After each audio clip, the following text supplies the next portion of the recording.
الرحمن الرحيم الحمد لله رب العالمين الرحمن الرحيم۔ اس سورت کے اسماء مبارکہ بیان کرنے کے بعد اب اس کے کچھ فضائل بھی بیان ہونے چاہیے۔ ہم اس کے کچھ فضائل جن میں سے کچھ ضمناً اوپر گزر چکے، ہم ان کو بھی یہاں پر ترتیب اور تفصیل کے ساتھ بیان کریں گے، اور جو اوپر نہیں بھی گزرے ان کو بھی بیان کریں گے، اور یہ بیان علی وجہ الاستیعاب نہیں ہوگا، بلکہ صرف چند ایک فضائل کا بیان ہوگا، اور جس کو تفصیلی بیان دیکھنا ہو تو وہ مفصل تفاسیر میں دیکھ سکتا ہے۔ اس کی ایک فضیلت تو یہ ہے کہ یہ قرآن پاک کی سب سے زیادہ عظمت والی اور سب سے افضل اور بہتر صورت ہے۔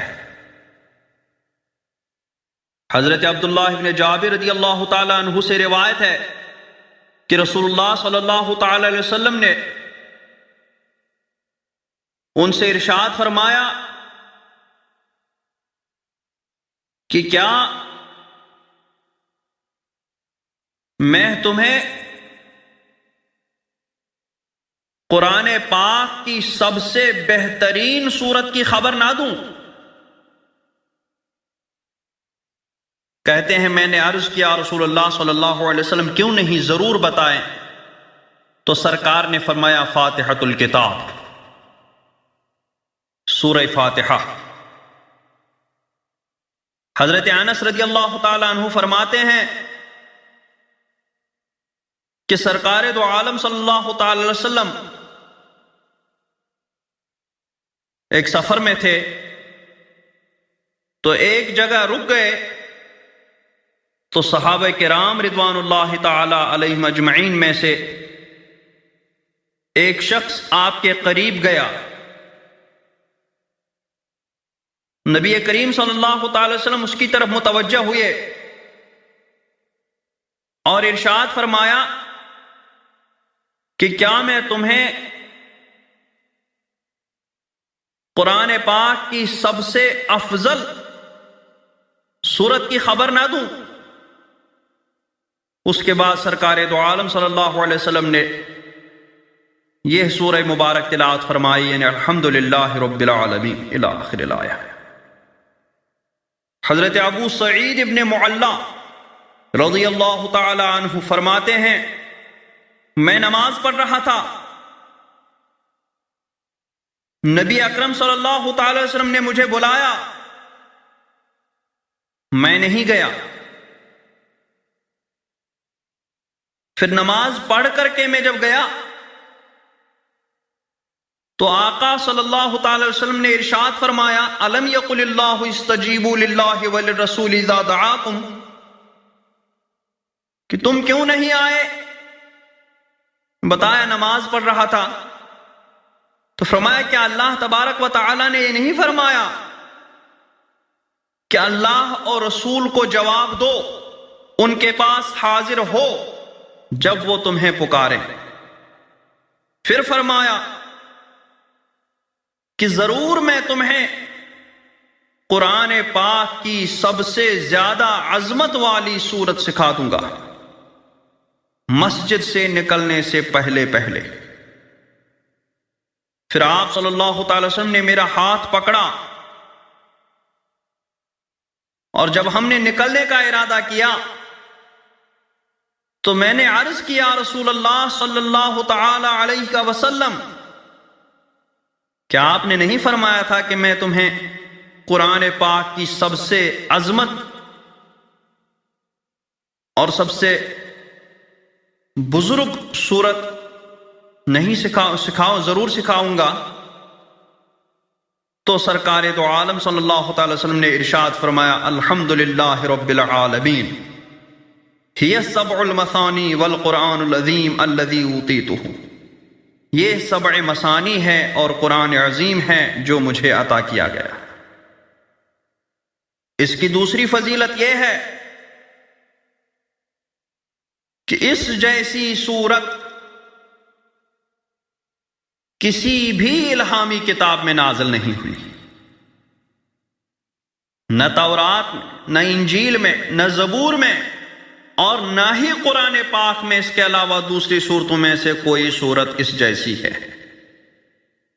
حضرت ابو ہریرہ رضی اللہ تعالی عنہ روایت کرتے ہیں کہ رسول پاک صلی اللہ تعالی علیہ وسلم ابی ابن کعب کے پاس گئے اور فرمایا، اے ابی، حضرت ابی ابن کعب رضی اللہ تعالی عنہ نماز پڑھ رہے تھے تو توجہ فرمائی لیکن گئے نہیں سرکار صلی اللہ علیہ وسلم کے پاس، بلکہ نماز میں تھوڑی تخفیف کر کے، جلدی کر کے سلام پھیرا، اور اس کے بعد رسول پاک صلی اللہ تعالی وسلم کے پاس گئے اور عرض کیا، السلام علیکم یا رسول اللہ۔ تو رسول اللہ صلی اللہ تعالی وسلم نے ارشاد فرمایا کہ کس چیز نے تجھے روکا میرے پاس آنے سے جب میں نے تمہیں بلایا تھا؟ تو عرض کیا، رسول اللہ صلی اللہ تعالی علیہ وسلم، میں نماز پڑھ رہا تھا تو سرکار صلی اللہ تعالی علیہ وسلم نے ارشاد فرمایا کہ اللہ تبارک و تعالی نے جو قرآن پاک میری طرف وحی فرمایا، کیا تم نے اس قرآن پاک میں یہ نہیں پڑھا، استجیبوا للہ وللرسول اذا دعاکم، کہ اللہ اور رسول کو جواب دو، ان کے پاس حاضر ہو جب وہ تمہیں بلائیں؟ تو عرض کی، بلا یا رسول اللہ صلی اللہ تعالی وسلم، کیوں نہیں یا رسول اللہ صلی اللہ تعالی علیہ وسلم، میں نے پڑھا اور میں انشاءاللہ دوبارہ ایسا کبھی نہیں کروں گا۔ تو سرکار نے فرمایا، کیا تم یہ چاہتے ہو کہ میں تمہیں ایسی صورت سکھاؤں کہ جس کے مثل نہ تو تورات میں کوئی صورت نازل ہوئی، نہ انجیل میں، نہ زبور میں، اور نہ ہی فرقان میں؟ تو میں نے عرض کی، نعم یا رسول اللہ صلی اللہ تعالی علیہ وسلم، ہاں یا رسول اللہ۔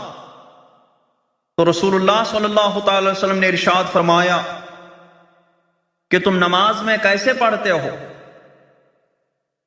تو حضرت ابی ابن کعب نے ام القرآن سورہ فاتحہ کی قرات کی تو رسول اللہ صلی اللہ تعالی علیہ وسلم نے ارشاد فرمایا کہ قسم اس کی جس کے دست قدرت میں میری جان ہے، اس صورت کے مثل نہ تو تورات میں کوئی صورت نازل ہوئی، نہ انجیل میں، نہ زبور میں، اور نہ ہی فرقان میں، اور یہ سبع مثانی ہے اور قرآن عظیم ہے جو مجھے عطا کیا گیا۔ حضرت ابو ہریرہ انہی ابی ابن کعب رضی اللہ تعالیٰ عنہ سے روایت کرتے ہیں کہ رسول اللہ صلی اللہ تعالی علیہ وسلم نے ارشاد فرمایا، ما انزل اللہ فی التوراۃ ولا فی الانجیل ولا فی الزبور ولا فی القرآن مثل ام القرآن، کہ اللہ تبارک و تعالیٰ نے نہ تو تورات میں، نہ انجیل میں، نہ زبور میں، نہ فرقان میں ام القرآن یعنی سورہ فاتحہ کے مثل کوئی صورت نازل نہیں فرمائی، اور یہ سبع مثانی ہے، قرآن عظیم ہے جو مجھے عطا کیا گیا، اور یہ میرے اور میرے بندے کے درمیان بٹا ہوا ہے، اور میرے بندے کے لیے وہ تمام چیزیں ہیں جو جس کا اس نے سوال کیا۔ حضرت ابی زید صحابی رضی اللہ تعالی عنہ سے روایتیں فرماتے ہیں کہ میں رسول اللہ صلی اللہ تعالی وسلم کے ساتھ مدینہ شریف کی کسی گلی سے گزر رہا تھا تو سرکار نے ایک شخص کو سورہ فاتحہ کی تلاوت کرتے ہوئے سنا تو سرکار دو عالم صلی اللہ تعالی وسلم رک گئے اور سورہ فاتحہ کی تلاوت کو سماعت فرمانے لگے، یہاں تک کہ اس تلاوت کرنے والے نے سورہ فاتحہ کی تلاوت ختم کی۔ پھر رسول اللہ صلی اللہ تعالی علیہ وسلم نے ارشاد فرمایا ما فی الارض مثلھا، کس جیسی صورت زمین میں کہیں نہیں ملے گی۔ تیسری فضیلت یہ ہے یہ شفا ہے ہر بیماری کے لیے، اور رقیہ ہے، اس سے جھاڑ پھونک بھی ہو جاتا ہے۔ حضرت ابو سعید خدری رضی اللہ تعالی عنہ فرماتے ہیں کہ رسول اللہ صلی اللہ تعالی علیہ وسلم نے ہمیں 30 سواروں کی ایک جماعت میں کہیں بھیجا۔ ہم عرب کے کسی قبیلے کے پاس اترے اور ہم نے ان سے یہ سوال کیا کہ وہ ہمیں مہمان بنا لیں، ہماری ضیافت کریں۔ انہوں نے انکار کیا۔ پھر ان کا سردار جو تھا اس کو ایک بچھو نے ڈس لیا تو وہ ہمارے پاس آئے اور کہا کہ تم میں کوئی ہے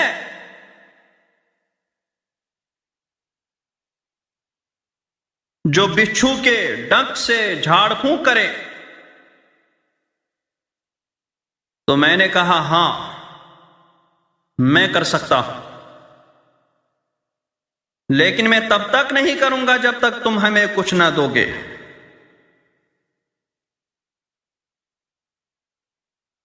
تو انہوں نے کہا ہم تمہیں 30 بکریاں دیں گے۔ حضرت ابو سعید خدری رضی اللہ تعالی عنہ فرماتے ہیں کہ میں نے اس سردار پر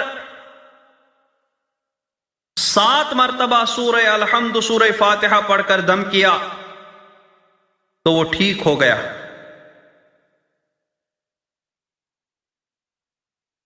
انہوں نے ہمیں بکریاں دی، اور جب ہم نے بکریاں اپنے قبضے میں لے لی تو ہمارے دل میں ایک بات کھٹکنے لگی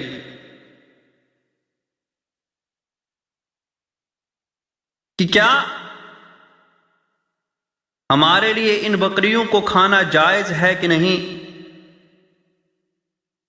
تو دل میں یہ بات کھٹکتے ہی ہم رک گئے، یہاں تک کہ ہم نبی کریم صلی اللہ تعالی وسلم کی بارگاہ میں حاضر ہوئے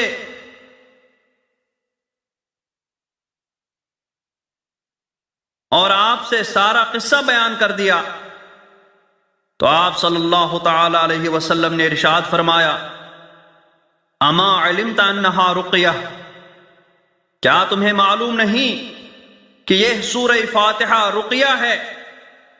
اقتسموها واضربوا لی معکم بسہم، ان بکریوں کو یا ان کے گوشت کو تقسیم کرو اور اپنے ساتھ میرے لیے بھی ایک حصہ رکھو۔ حضرت ابو سلیمان سے روایت ہے، فرماتے ہیں کہ صحابہ کرام رضوان اللہ تعالی علیہ مجمعین کی ایک جماعت کسی غزوے میں ایک ایسے شخص کے پاس سے گزری کہ جس پر اثرات تھے۔ تو ایک صحابی نے ان کے کان میں ام القرآن یعنی سورہ فاتحہ پڑھی، فبرأ، تو وہ ٹھیک ہو گیا۔ تو رسول اللہ صلی اللہ تعالی علیہ وسلم نے ارشاد فرمایا یہ ام القرآن ہے اور یہ ہر بیماری سے شفا ہے۔ خارجہ ابن سلط تمیمی اپنے چچا سے روایت کرتے ہیں کہ وہ رسول اللہ صلی اللہ تعالی علیہ وسلم کی بارگاہ میں حاضر ہوئے اور کچھ دیر رہ کر کے واپس لوٹے۔ لوٹتے وقت ایک قبیلے کے پاس سے گزرے جن کے ہاں ایک پاگل آدمی تھا، اور اس پاگل آدمیوں کو ان قبیلے والوں نے بیڑیوں میں باندھا تھا۔ تو اس قبیلے والوں نے میرے چچا سے کہا کہ کیا تمہارے پاس اس کا کوئی علاج ہے؟ کیونکہ تمہارے صاحب یعنی رسول اللہ صلی اللہ تعالی علیہ وسلم خیر لے کر کے تشریف لائے ہیں۔ تو انہوں نے کہا ہاں۔ پھر اس پاگل آدمی پر فاتحۃ الکتاب سورہ فاتحہ 3 دن تک صبح اور شام پڑھتے رہے۔ اپنا لعاب جمع کر کے اس پر پھر پھونک مارتے تھے۔ 3 دن کے بعد وہ ٹھیک ہو گیا۔ تو اس قبیلے والوں نے انہیں 100 بکریاں دی۔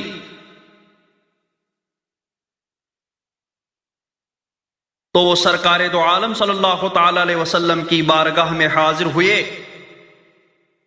اور سرکار سے پوری بات بیان کر دی۔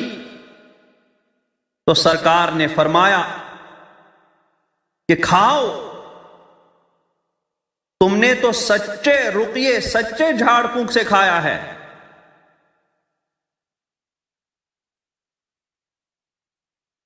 اور حرام تو وہ ہے جو باطل جھاڑ پھونک کر کے کھایا جائے۔ چوتھی فضیلت یہ ہے، یہ حرز ہے، پناہ گاہ ہے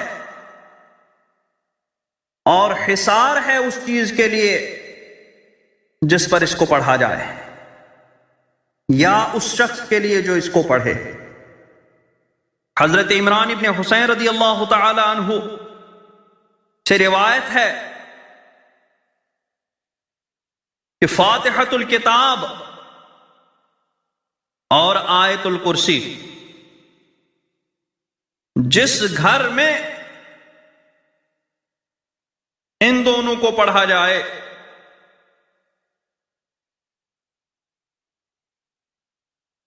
تو اس گھر کو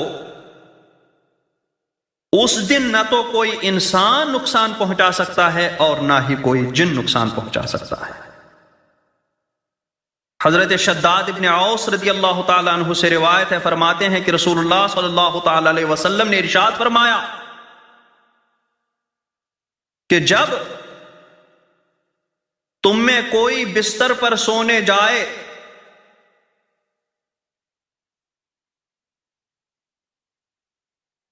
اور سورہ فاتحہ اور ایک اور سورت پڑھ لے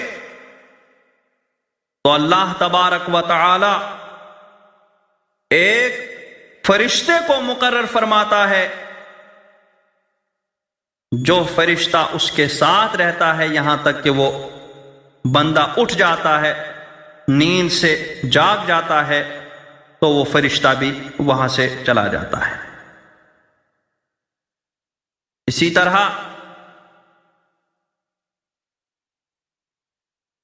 پانچویں فضیلت اس سورہ مبارکہ کی یہ ہے کہ یہ سورہ مبارکہ حاجت روا ہے۔ چنانچہ حضرت عطا رضی اللہ تعالی عنہ سے مروی ہے، فرماتے ہیں کہ جب تمہیں کوئی حاجت ہو تو سورہ فاتحہ کو پڑھو اور مکمل پڑھو، انشاءاللہ تمہاری وہ حاجت پوری ہوگی۔ اور چھٹی فضیلت یہ ہے کہ اس کے نازل ہوتے وقت بھی ابلیس کی چیخ نکلی تھی۔ حضرت مجاہد رضی اللہ تعالی عنہ سے مروی ہے، فرماتے ہیں کہ ابلیس نے 4 مرتبہ چیخ ماری تھی۔ ایک تو اس وقت جب یہ سورہ فاتحہ نازل ہوئی تھی، اور ایک اس وقت جب وہ ملعون ہوا تھا، جب اس کے گلے میں لعنت کا طوق ڈال دیا گیا تھا، اور ایک اس وقت جب اس کو زمین پر اتارا گیا تھا، اور اس وقت جب سرکار دو عالم صلی اللہ تعالی علیہ وسلم کی بعثت ہوئی۔ اور 7ویں فضیلت اس سورہ مبارکہ کی یہ ہے کہ اس کو اللہ تعالی نے اپنے اور اپنے بندے کے درمیان تقسیم فرمایا۔ حضرت ابو ہریرہ رضی اللہ تعالی عنہ فرماتے ہیں کہ میں نے رسول اللہ صلی اللہ تعالی علیہ وسلم کو فرماتے سنا کہ اللہ عز و جل فرماتا ہے کہ میں نے نماز کو اپنے اور اپنے بندے کے درمیان 2 حصوں میں تقسیم فرمایا، تو آدھا میرے لیے اور آدھا میرے بندے کے لیے، اور میرے بندے کے لیے وہ سب کچھ حاصل ہے جو وہ سوال کرتا ہے۔ میرا بندہ کہتا ہے الحمدللہ رب العالمین، بندہ کہتا ہے الحمدللہ رب العالمین، تو اللہ تبارک و تعالی فرماتا ہے حمدنی ربی، حمدنی عبدی، حمدنی عبدی، میرے بندے نے میری حمد بیان کی۔ اور بندہ جب کہتا ہے الرحمن الرحیم، تو اللہ تبارک و تعالی فرماتا ہے اثنا علی عبدی، کہ میرے بندے نے میری ثنا بیان کی۔ اور جب بندہ کہتا ہے مالک یوم الدین، تو اللہ تبارک و تعالی فرماتا ہے مجدنی عبدی، میرے بندے نے میری بزرگی بیان کی، میرا مجد بیان کیا۔ اور جب بندہ کہتا ہے ایاک نعبد و ایاک نستعین، تو اللہ تبارک و تعالی ارشاد فرماتا ہے ھذا بینی و بین عبدی، کہ یہ حصہ، یہ آیت کریمہ میرے اور میرے بندے کے درمیان بٹی ہوئی ہے۔ اولھا لی و آخرھا لعبدی، اس کا پہلا حصہ میرے لیے ہے اور دوسرا حصہ میرے بندے کے لیے ہے۔ وَلَهُ مَا سَأَلَ، اور اس کے لیے وہ سب کچھ ہے جو اس نے مانگا۔ اور جب بندہ کہتا ہے اہدنا الصراط المستقیم صراط الذین انعمت علیہم غیر المغضوب علیہم ولا الضالین، تو اللہ تبارک و تعالی ارشاد فرماتا ہے ھذا لعبدی ولعبدی ما سأل، کہ یہ میرے بندے کے لیے ہے اور میرے بندے کے لیے وہ سب کچھ ہے جو مانگا۔